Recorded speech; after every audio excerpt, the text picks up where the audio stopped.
Hello friends, അപ്പോൾ GLCR എജ്യുലാൻഡിൻ്റെ പുതിയൊരു വീഡിയോയിലേക്ക് എല്ലാവർക്കും സ്വാഗതം. എല്ലാവരുടെയും അഭിപ്രായം മാനിച്ചുകൊണ്ട് നമ്മൾ ക്ലാസ് തുടരാൻ തന്നെ തീരുമാനിച്ചിരിക്കുകയാണ്. അപ്പോൾ ആദ്യത്തെ നമ്മൾ ഇന്നലെ കഴിഞ്ഞ ദിവസം പഠിച്ചത് CBT 1-ലെ പിന്നെ സിലബസിൽ ഫസ്റ്റ് പറഞ്ഞ ടോപ്പ് നമ്പർ സിസ്റ്റമാണ് എടുത്തുകൊണ്ടിരുന്നത്. അതിൻ്റെ ബാക്കി ഭാഗത്തിലേക്കാണ് നമ്മളിപ്പോൾ പോകുന്നത്. അപ്പോൾ നമ്പർ സിസ്റ്റത്തിൽ നമ്മൾ ലാസ്റ്റ് പഠിച്ചത് അഭാജ്യ സംഖ്യകളാണ്. ഇനിയിപ്പോൾ പഠിക്കാൻ പോകുന്ന ടോപ്പിക്കാണ് ഭാജ്യ സംഖ്യകൾ. അഭാജ്യ സംഖ്യകൾ കഴിഞ്ഞ് ഇനി അടുത്തത് ഏതാണ്? ഭാജ്യ സംഖ്യകൾ അല്ലെങ്കിൽ കോമ്പോസിറ്റ് നമ്പേഴ്സാണ് പഠിക്കാൻ പോകുന്നത് കേട്ടോ. എല്ലാവരും ശ്രദ്ധിച്ചിരിക്കുക. ഭാജ്യ സംഖ്യകൾ അല്ലെങ്കിൽ കോമ്പോസിറ്റ് നമ്പേഴ്സ്. ഒന്നും ആ സംഖ്യയും കൂടാതെ മറ്റു ഘടകങ്ങളുള്ള സംഖ്യകളാണ് ഭാജ്യ സംഖ്യകൾ. ഒന്നും ആ സംഖ്യയും കൂടാതെ മറ്റു ഘടകങ്ങളുള്ള സംഖ്യകളാണ് ഭാജ്യ സംഖ്യകൾ. നമ്മൾ പറഞ്ഞു അഭാജ്യ സംഖ്യകൾ എന്താണെന്നാണ് പറഞ്ഞത്. ഒന്നും പിന്നെ അതേ സംഖ്യ തന്നെ ഘടകമായി വരുന്ന സംഖ്യയാണ് അഭാജ്യ സംഖ്യകൾ എന്ന് പറഞ്ഞു. എന്നാൽ ഒന്നും ആ സംഖ്യയും കൂടാതെ മറ്റു ഘടകങ്ങളും കൂടി ഉണ്ടെങ്കിൽ ആ സംഖ്യകളെയാണ് ഭാജ്യ സംഖ്യകൾ എന്ന് പറയുന്നത്. അതിൻ്റെ എക്സാമ്പിളാണ് 4, 6, 8, 9. നമുക്ക് 4 എടുത്ത് നോക്കാം. 4-നെ 1 × 4 എഴുതാം. ഒന്നും ആ സംഖ്യയും തന്നെ എഴുതി.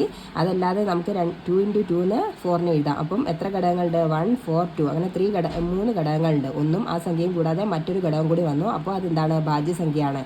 6-നെ നമുക്ക് എങ്ങനെ എഴുതാം? 1 × 6 എന്ന് എഴുതാം. 3 × 2 എന്ന് എഴുതാം. അപ്പം 1, 6, 3, 2 ഇങ്ങനെ 4 ഘടകങ്ങൾ ഇവിടെ വന്നു. അപ്പോൾ 6 ഭാജ്യ സംഖ്യയാണെന്ന് പറയാം. അഭാജ്യ സംഖ്യയല്ല. ഒന്നും അതേ സംഖ്യയും വന്നാൽ മാത്രമാണ് അഭാജ്യ സംഖ്യയാകുന്നത്. പിന്നെ ഒന്നും അതേ സംഖ്യയും അല്ലാതെ മറ്റു ഘടകങ്ങൾ വന്നാൽ അതെന്താണ്? ഭാജ്യ സംഖ്യയാണ്. ഏറ്റവും ചെറിയ ഭാജ്യ സംഖ്യ ഏതാണ്? നമുക്ക് ഈ ഇതിൽ നിന്ന് തന്നെ മനസ്സിലാക്കാം. ഏറ്റവും ചെറിയ ഭാജ്യ സംഖ്യ 2ഉം 3ഉം കഴിഞ്ഞാൽ പിന്നെ വരുന്നത് 4 ആണ്. അപ്പോൾ അത് ഏറ്റവും ചെറിയ ഭാജ്യ സംഖ്യ എന്ന് പറയുന്നത് ഏതാണ്? 4 ആണ്. ഇനി അടുത്ത ടോപ്പിക്കാണ് പൂർണ്ണസംഖ്യകൾ അല്ലെങ്കിൽ ഇൻറ്റീജേഴ്സ്. പൂർണ്ണസംഖ്യകൾ അല്ലെങ്കിൽ ഇൻറ്റീജേഴ്സ്. അഖണ്ഡ സംഖ്യയോടുകൂടി നെഗറ്റീവ് സംഖ്യകൾ കൂടി ചേരുമ്പോൾ പൂർണ്ണസംഖ്യകൾ കിട്ടുന്നു. അഖണ്ഡ സംഖ്യയോടുകൂടി നെഗറ്റീവ് സംഖ്യകൾ കൂടി ചേരുമ്പോൾ പൂർണ്ണസംഖ്യകൾ കിട്ടുന്നു. അപ്പോൾ അഖണ്ഡ സംഖ്യ എന്താണെന്ന് നമ്മൾ കഴിഞ്ഞ ക്ലാസ്സിൽ പഠിച്ചു. 0യും എണ്ണൽ സംഖ്യകളും കൂടുന്നതാണ് അഖണ്ഡ സംഖ്യകൾ. അതിൻ്റെ കൂടെ എന്താണ്? നെഗറ്റീവ് സംഖ്യകളും കൂടെ കൂടുമ്പോൾ എന്താകും? പൂർണ്ണസംഖ്യകളാകും അല്ലെങ്കിൽ ഇൻറ്റീജേഴ്സ് ആകും. അതായത് എണ്ണൽ സംഖ്യകളും അവയുടെ നെഗറ്റീവ് സംഖ്യകളും 0വും ചേർന്ന സംഖ്യാഗണത്തിനെയാണ് എന്തെന്ന് പറയുന്നത്? പൂർണ്ണസംഖ്യകൾ എന്ന് പറയുന്നത്. എണ്ണൽ സംഖ്യകളും അവയുടെ നെഗറ്റീവ് സംഖ്യകളും 0വും ചേർന്ന സംഖ്യാഗണത്തിനാണ് എന്തെന്ന് പറയുന്നത്? പൂർണ്ണസംഖ്യകൾ എന്ന് പറയുന്നത്. അതായത് ഇങ്ങനെ എഴുതാം. 0, 1, 2, 3 ഇങ്ങോട്ടും ബാക്കിലോട്ട് -1, -2, -3 അങ്ങനെ അതെ എണ്ണൽ സംഖ്യകളും അഖണ്ഡ സംഖ്യയും നെഗറ്റീവ് സംഖ്യകളും ചേർന്നപ്പോൾ എന്തായി? അത് പൂർണ്ണസംഖ്യകളായി.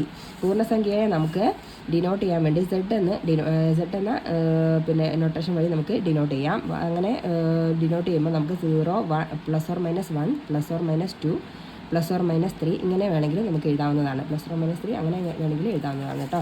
അപ്പോൾ അത് പൂർണ്ണസംഖ്യ ഡിനോട്ട് ചെയ്യാൻ നമ്മൾ ഉപയോഗിക്കുന്ന ഒരു നൊട്ടേഷനാണ് Z കേട്ടോ. ഇനി ഇതൊക്കെ വെറുതെ മനസ്സിലാക്കി വെക്കാൻ മാത്രമേ ഉള്ളൂ കേട്ടോ. കാര്യമായിട്ട് ക്വസ്റ്റ്യൻസ് ഒന്നും ഇല്ല. എന്നാലും മനസ്സിലാക്കി വെക്കുക. എന്തായാലും ഇത് വെച്ചിട്ട് എന്തെങ്കിലും ക്വസ്റ്റ്യൻ വന്നാൽ നമുക്ക് തീർച്ചയായും എഴുതാൻ കഴിയണം. മനസ്സിലാക്കി വെക്കുക കേട്ടോ. ഇനി പരിപൂർണ്ണ സംഖ്യകൾ അല്ലെങ്കിൽ പെർഫെക്റ്റ് നമ്പേഴ്സ് അല്ലെങ്കിൽ അനഘസംഖ്യകൾ. ഈ പേരൊക്കെ കണ്ടാൽ നമുക്ക് പെട്ടെന്ന് തന്നെ മനസ്സിലോട്ട് വരണം എന്നുള്ളതാണ് നമ്മൾ ഈ ക്ലാസ്സിലൂടെ ഉദ്ദേശിക്കുന്നത്. പരിപൂർണ്ണ സംഖ്യകൾ, പെർഫെക്റ്റ് നമ്പേഴ്സ് അല്ലെങ്കിൽ അനഘസംഖ്യകൾ. വളരെ സിമ്പിളായിട്ടുള്ള ടോപ്പിക്കാണ്. എല്ലാവരും ശ്രദ്ധിച്ചിരിക്കുക, ഒന്ന് മനസ്സിലാക്കി പോവുക കേട്ടോ. അപ്പോൾ ഒരു സംഖ്യയുടെ ഘടകങ്ങളുടെ തുക സംഖ്യയുടെ ഇരട്ടിയായാൽ അത്തരം സംഖ്യകളെ പരിപൂർണ്ണ സംഖ്യകൾ എന്ന് പറയുന്നു.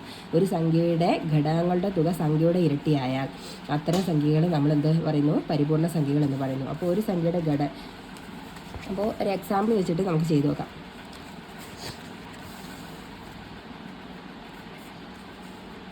ഇപ്പോൾ 6ൻ്റെ ഘടകങ്ങൾ എന്തൊക്കെയാണ്? നമ്മളിപ്പോൾ ഇവിടെ പറഞ്ഞില്ലേ? 1, 6, 3, 2. 1, 6, 3, 2. അപ്പോൾ ഘടകങ്ങളുടെ തുക സംഖ്യയുടെ ഇരട്ടിയാൽ ഘടകങ്ങളുടെ തുക നമുക്ക് ചെയ്തു നോക്കാം. 3, 2, 5, 1, 6, 6, 6, 12. അപ്പോൾ ഈ ഘടകങ്ങളുടെ തുക എത്രയാണ്? 1 + 6 + 3 + 2 എന്ന് പറയുന്നത് 12 ആണ്. അപ്പോൾ ആ സംഖ്യയുടെ ഘടകങ്ങളുടെ തുക 12, അതായത് സംഖ്യയുടെ ഇരട്ടിയായാൽ അത്തരം സംഖ്യകളെ നമ്മൾ എന്ത് പറയുന്നു? പരിപൂർണ്ണ സംഖ്യകൾ എന്ന് പറയുന്നു. ഇത് തന്നെ നമുക്ക് മറ്റൊരു ഡെഫിനിഷൻ താഴെ പറയുന്നുണ്ട്. ഇങ്ങനെ ഒരു ഡെഫിനിഷൻ കൂടി നിങ്ങൾക്ക് ചില റാങ്ക് ഫയലിലൊക്കെ കാണാൻ പറ്റും. ഒരു സംഖ്യയുടെ ആ സംഖ്യ ഒഴികെയുള്ള ഘടകങ്ങളുടെ തുക ആ സംഖ്യ തന്നെ ആയാൽ അത്തരം സംഖ്യകളാണ് പരിപൂർണ്ണ സംഖ്യ. അതായത് ഈ സംഖ്യ ഒഴികെയുള്ള ഘടകങ്ങൾ എടുത്തിട്ടുണ്ടെങ്കിൽ ഈ സംഖ്യ, അതായത് 6ൻ്റെ ഘടകങ്ങളിൽ 6 എന്ന സംഖ്യ ഒഴികെയുള്ള ബാക്കി ഘടകങ്ങൾ എടുത്തിട്ടുണ്ടെങ്കിൽ അത് തമ്മിൽ കൂട്ടി നോക്കുക. അപ്പോൾ 1 + 3 + 2. അപ്പോൾ എന്താണ് കിട്ടുക? 6 തന്നെയാണ് കിട്ടുക. അതായത് ആ സംഖ്യ ഒഴികെയുള്ള ഘടകങ്ങൾ കൂട്ടുമ്പോൾ അതേ സംഖ്യ കിട്ടുകയാണെങ്കിൽ അത്തരം സംഖ്യകളെ പരിപൂർണ്ണ സംഖ്യ എന്നും പറയും. ഇങ്ങനെ രണ്ട് ഡെഫിനിഷൻ രണ്ട് റാങ്ക് ഫയലിലായി കണ്ടു. അതുകൊണ്ടാണ് രണ്ട് ഡെഫിനിഷനും കൂടെ ഇവിടെ കൊടുത്തത് കേട്ടോ. അതിന് കൺഫ്യൂഷൻ ആകാൻ പാടില്ല. പിന്നെ ഇത് പരിപൂർണ്ണ സംഖ്യകൾ കണ്ടുപിടിക്കാനുള്ള ഒരു ഇക്വേഷനാണ് 2p-1. 2p-1 അല്ല, p-1 മാത്രമല്ല, 2p-1 ഇൻറ്റു 2p-1. ഇതിൽ പി എന്നതുകൊണ്ട് ഉദ്ദേശിക്കുന്നത് എന്താണ്? അഭാജ്യ സംഖ്യകളാണ് കേട്ടോ. അഭാജ്യ സംഖ്യകൾ, ഏതെങ്കിലും ഒരു അഭാജ്യ സംഖ്യയാണ് നമ്മൾ പി കൊണ്ട് ഉദ്ദേശിക്കുന്നത്. പിന്നെ നമുക്ക് ഇതിൽ നിന്ന് വരുന്ന ചെറിയ ചെറിയ ക്വസ്റ്റ്യൻസ് പഠിക്കാം. ഏറ്റവും ചെറിയ പരിപൂർണ്ണ സംഖ്യ ഏത്? ഏറ്റവും ചെറിയ പരിപൂർണ്ണ സംഖ്യയാണ് 6 കേട്ടോ. അപ്പോൾ 2 അക്കങ്ങളുടെ പരിപൂർണ്ണ സംഖ്യ. അടുത്ത ചോദ്യമാണ് 2 അക്കങ്ങളുള്ള പരിപൂർണ്ണ സംഖ്യ. 2 അക്കങ്ങളുള്ള പരിപൂർണ്ണ സംഖ്യയാണ് 28 കേട്ടോ. ഇനി 3 അക്കങ്ങളുള്ള പരിപൂർണ്ണ സംഖ്യ. 3 അക്കങ്ങളുള്ള പരിപൂർണ്ണ സംഖ്യയാണ് 496. 3 അക്കങ്ങളുള്ള പരിപൂർണ്ണ സംഖ്യയാണ് 496. ഇതൊക്കെ ചെയ്ത് കണ്ടുപിടിക്കുമ്പോഴത്തേക്കും നമുക്ക് എക്സാമിന് ടൈം പോകും. അതുകൊണ്ടാണ് നമ്മൾ ഇങ്ങനെ തന്നെ പഠിക്കുന്നത്. ഇനി 4 അക്കങ്ങളുള്ള പരിപൂർണ്ണ സംഖ്യ. 4 അക്കങ്ങളുള്ള പരിപൂർണ്ണ സംഖ്യയാണ് ഇത് 8128. 4 അക്കങ്ങളുള്ള പരിപൂർണ്ണ സംഖ്യയാണ് 8128. അപ്പോൾ പരിപൂർണ്ണ സംഖ്യകൾക്ക് എക്സാമ്പിൾ നമുക്ക് എഴുതി വെക്കാം. ഏതൊക്കെയാണ്? 6, 28, പിന്നെ ഏതായിരുന്നു? 496, 8128. അപ്പം ഇത് തന്നിട്ട് ഇങ്ങനെ ഇത് നമുക്ക് ഓപ്ഷൻ ഇത് പരിപൂർണ്ണ സംഖ്യയാണ് അല്ലെങ്കിൽ അനകസംഖ്യയാണ് എന്ന് മനസ്സിലാക്കിയാൽ എന്താക്കാം, നമുക്ക് ഇതിൻ്റെ ക്വസ്റ്റിന് പെട്ടെന്ന് തന്നെ ആൻസർ ചെയ്യാൻ പറ്റും. അപ്പോൾ ഇവിടെ കൂട്ടത്തിൽ പെടാത്തത് ആര് എന്ന് ചോദിച്ചിട്ടുണ്ട്. 6, 28, 30, 496. അപ്പോൾ ഇതിൽ 496. അപ്പോൾ ഇതിൽ നമുക്ക് ഇത് കാണുമ്പോൾ തന്നെ അറിയാം. ഇപ്പോൾ നമ്മൾ വായിച്ചിട്ടേ ഉള്ളൂ. പരിപൂർണ്ണ സംഖ്യ അല്ലാത്തത് ഇതാണ്, 30 ആണ് അല്ലേ. അപ്പോൾ ഇവിടെ ആൻസർ സി ആണ് കേട്ടോ. ഇനി പരസ്പര അഭാജികൾ. പരസ്പര അഭാജികൾ അല്ലെങ്കിൽ കോ പ്രൈം നമ്പേഴ്സ്.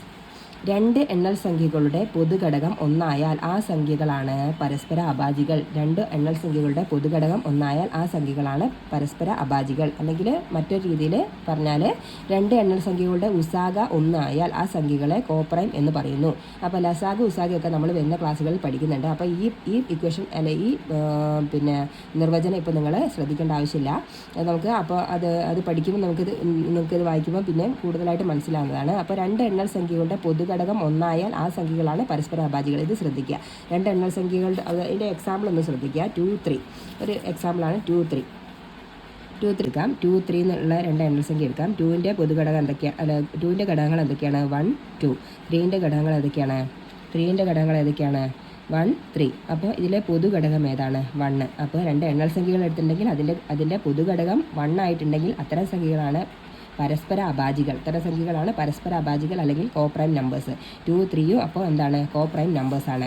മറ്റൊരു എക്സാമ്പിൾ എടുക്കുകയാണെങ്കിൽ 4ഉം 5ഉം. 4ൻ്റെ പിന്നെ ഘടകങ്ങൾ ഏതൊക്കെയാണ്? 2, 1, 4. 5ൻ്റെ ഘടകങ്ങൾ ഏതൊക്കെയാണ്? 1, 5. അപ്പോൾ ഇതിൽ പിന്നെ പൊതുഘടകം ഏതാണ്? 1 ആണ് അല്ലേ. അപ്പം ഈ 4ഉം 5ഉം പരസ്പര അഭാജികൾ അല്ലെങ്കിൽ കോ പ്രൈം ആണെന്ന് നമുക്ക് പറയാൻ പറ്റും കേട്ടോ. കോ പ്രൈം നമ്പേഴ്സ് ആണെന്ന് പറയാൻ പറ്റും. അപ്പോൾ അതിൻ്റെ എക്സാമ്പിളാണ്, മറ്റൊരു എക്സാമ്പിളാണ് 7, 9. അപ്പോൾ ഇതൊക്കെ നിങ്ങൾ ചെയ്ത് നോക്കുക. അപ്പോൾ എന്താണ് പരസ്പര അഭാജികൾ എന്നുള്ളത് നമുക്ക് മനസ്സിലായില്ലേ.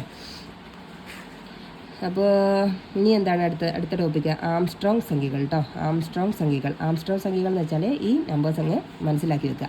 153, 370, 371, 407. അപ്പോൾ ഈ സംഖ്യകളുടെ പ്രത്യേകത എന്താണെന്ന് വെച്ചാൽ ഈ സംഖ്യയിലെ അക്കങ്ങളുടെ ക്യൂബുകളുടെ തുക സംഖ്യ തന്നെയായിരിക്കും. ഈ സംഖ്യയിലെ ഓരോ സംഖ്യയിലെയും അക്കങ്ങളുടെ ക്യൂബുകളുടെ തുക നമ്മൾ ചെയ്ത് നോക്കുകയാണെങ്കിൽ ആ സംഖ്യ തന്നെയായിരിക്കും.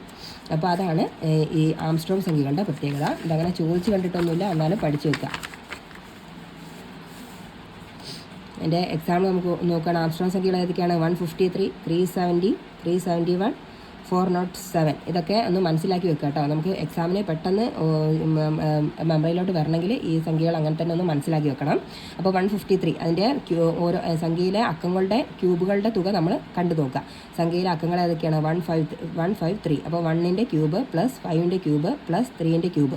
1ൻ്റെ ക്യൂബ് എത്രയാണ്? 1 തന്നെ. 5ൻ്റെ ക്യൂബോ? 5 × 5 × 5. 5 25, 25 എത്രയാണ്? 125. അപ്പോൾ 125. 3 ക്യൂബ് എത്രയാണ്? 3 3 9 9 3 27. 27ആണ് 3 ക്യൂബ് എന്ന് പറയുന്നത്. അപ്പോൾ ഇത് 3 കൂടെ കൂട്ടുമ്പോൾ 153. 370യോ? 370യുള്ള അക്കങ്ങളുടെ ക്യൂബുകളുടെ തുക കാണാം. 3 cube plus 7 cube plus 0 cube.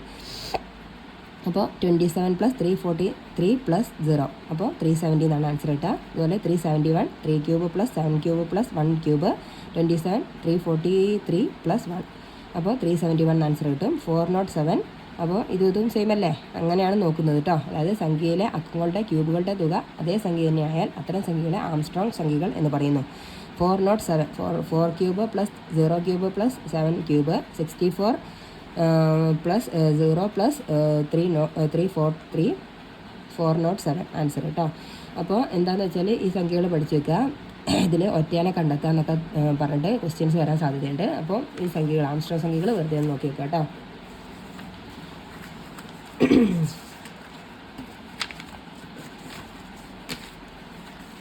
ഇനി അടുത്ത ഒരു സംഖ്യയാണ് രാമാനുജൻ സംഖ്യ. 1729 ആണ് രാമാനുജൻ സംഖ്യ. ഇത് അങ്ങനെ തന്നെ പഠിച്ചു വെക്കുക. രാമാനുജൻ സംഖ്യ എന്നുള്ള ഇത് നമുക്കൊരു ജനറൽ നോളജ് ഉള്ള കുട്ടിക്ക് മനസ്സിലാവും. 1729 നമ്മൾ രാമാനുജൻ സംഖ്യ എന്ന് പറഞ്ഞത്. അതിൻ്റെ പ്രത്യേകത എന്ന് വെച്ചാൽ രണ്ട് വ്യത്യസ്തമായ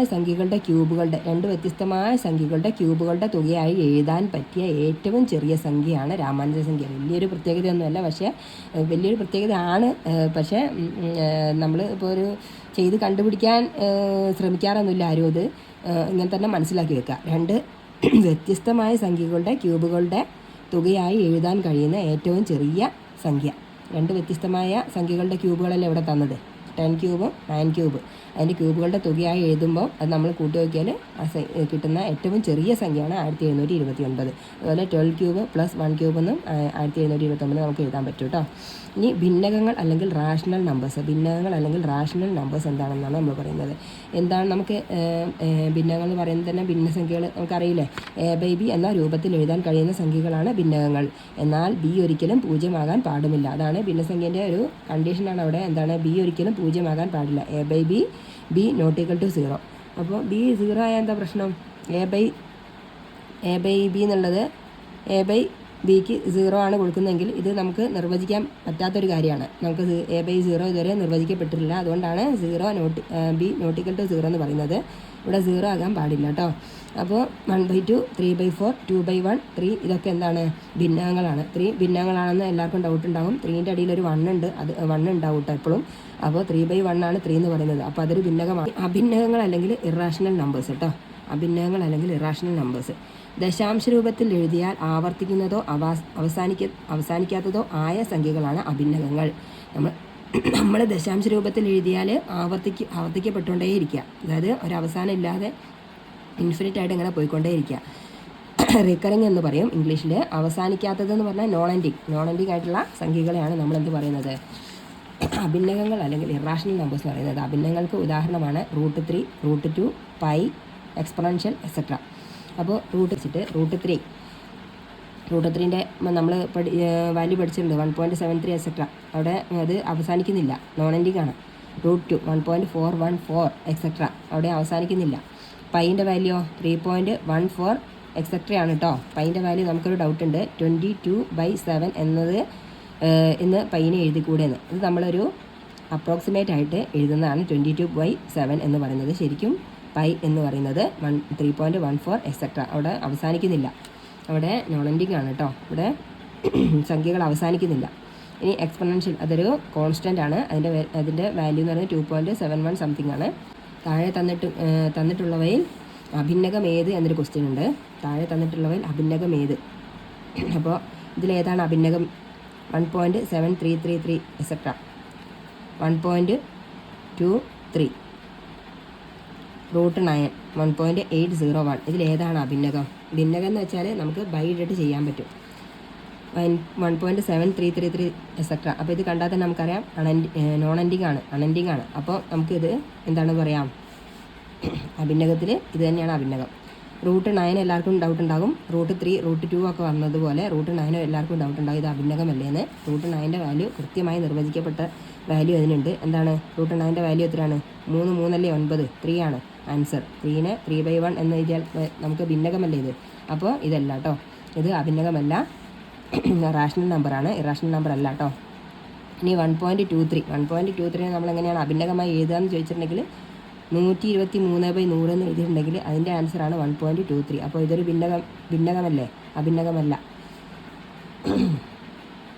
1.801 നമുക്ക് എങ്ങനെ എഴുതില്ല? 1801/1000 ചെയ്തിട്ടുണ്ടെങ്കിൽ 1.801 കിട്ടില്ലേ. അപ്പോൾ ഇതെന്താണ്? ഭിന്നകമാണ്, അഭിന്നകമല്ല. അപ്പോൾ ഇവിടെ അഭിന്നകം എന്ന് പറയുന്നത് ഈ അവസാനിക്കാത്ത നമ്പർ കാണുമ്പോൾ തന്നെ അത് അഭിന്നകമാണെന്ന് മനസ്സിലായിക്കൊള്ളുക.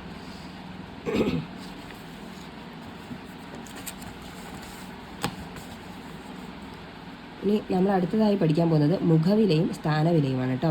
മുഖവില എന്താണ്, സ്ഥാനവില എന്താണ്? ഫേസ് വാല്യൂ അല്ലെങ്കിൽ പ്ലേസ് വാല്യൂ. ഫേസ് വാല്യൂ അല്ലെങ്കിൽ പ്ലേസ് വാല്യൂ. ഇത് വളരെ എളുപ്പമാണ്, മനസ്സിലാക്കി വെച്ചാൽ മതി. ഒരു സംഖ്യയുടെ മുഖവില എന്ന് പറയുന്നത് ആ സംഖ്യ തന്നെയാണ്. ഇപ്പോൾ ഞാൻ ഒരു എക്സാമ്പിൾ പറയുകയാണെങ്കിൽ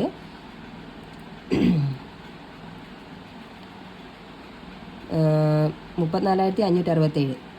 അതിൽ 7ൻ്റെ മുഖവില ചോദിക്കുകയാണ്. അതിൻ്റെ 7ൻ്റെ മുഖവില എന്താണ്? ആ സംഖ്യ തന്നെയാണെന്നാണ് പറഞ്ഞത്. മുഖവില എന്ന് പറഞ്ഞാൽ അതേ സംഖ്യ തന്നെയാണ്. മുഖം നോക്കി വില പറയുക, അതേ സംഖ്യ തന്നെയാണ് അതിൻ്റെ മുഖവില.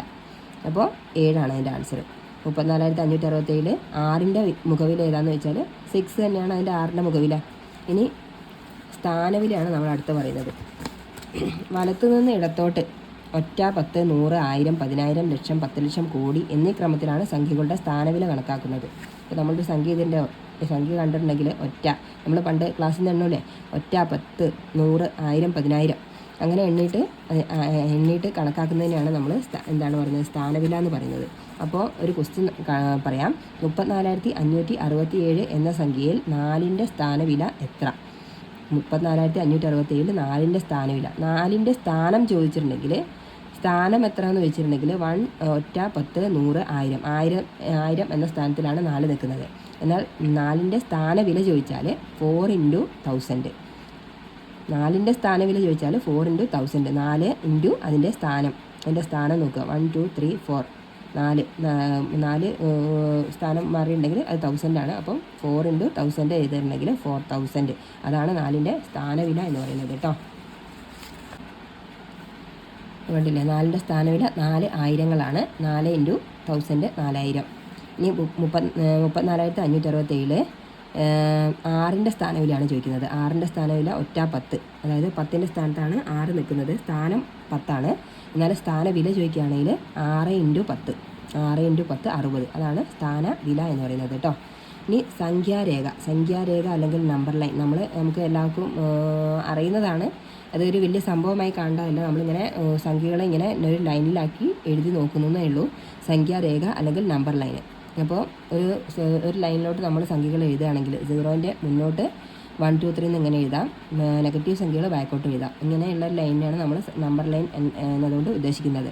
ഇനി പൂജ്യത്തിനേക്കാൾ വലിയ സംഖ്യകളെ നമ്മളെന്താ സാധാരണഗതിയിൽ പറയുന്നത്? പോസിറ്റീവ് സംഖ്യകൾ, അല്ലെങ്കിൽ തനി മലയാളത്തിൽ പറയുകയാണെങ്കിൽ അതിസംഖ്യകൾ എന്ന് പറയാൻ പറ്റും കേട്ടോ. ഇനി പൂജ്യത്തേക്കാൾ കുറവായ സംഖ്യകളെ നമ്മൾ സാധാരണഗതിയിൽ പറയുന്നത് നെഗറ്റീവ് സംഖ്യകൾ എന്നാണ്. മലയാളത്തിൽ പറയുകയാണെങ്കിൽ ന്യൂനസംഖ്യകൾ എന്ന് പറയാം കേട്ടോ. ഇനി സംഖ്യാരേഖയിൽ A മുതൽ B വരെയുള്ള അകലം കണ്ടെത്താൻ കേവലവില A-B എന്ന സൂത്രവാക്യം ഉപയോഗിക്കാം. ഇത് വായിക്കുന്നത് എങ്ങനെയാണ്? കേവലവില A-B അല്ലെങ്കിൽ മോഡുലസ് A-B എന്നാണ് കേട്ടോ ഇത് വായിക്കാം.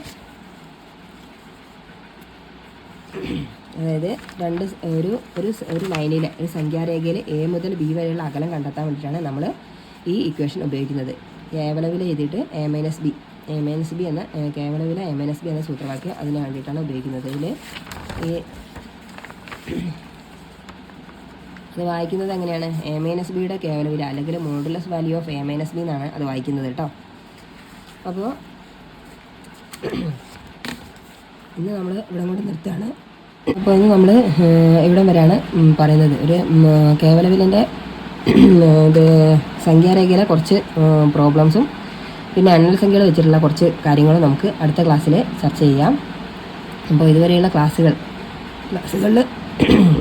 വീഡിയോ ചെയ്യുന്നതിൻ്റെ കുറച്ച് പോരായ്മകളൊക്കെ ഉണ്ടാകും. എന്നാലും നിങ്ങൾ നിങ്ങളുടെ അഭിപ്രായങ്ങൾ പറയുക, മാറ്റേണ്ട കാര്യങ്ങൾ എന്താണെന്ന് വെച്ചാൽ പറയുക. പിന്നെ ഇനി ക്ലാസ് വേണമെന്നുള്ള കാര്യങ്ങൾ ഇനിയും പറഞ്ഞുകൊണ്ടിരിക്കുക. അതാണ് നമ്മുടെ പ്രോത്സാഹനം. മാറ്റേണ്ട കാര്യങ്ങൾ നിങ്ങൾ പറയുമ്പോൾ നമ്മൾ സ്വയം തിരുത്തിക്കൊണ്ടിരിക്കും. അപ്പോൾ എന്തൊക്കെയാണ് വ്യത്യാസം വരുത്തേണ്ടത് എന്നുകൂടി പറഞ്ഞു തരിക. അപ്പോൾ നിങ്ങൾക്ക് ഈ ചാനൽ ലൈക്ക് ചെയ്യാം, ഷെയർ ചെയ്യാം, സബ്സ്ക്രൈബ് ചെയ്യാം. Thank you.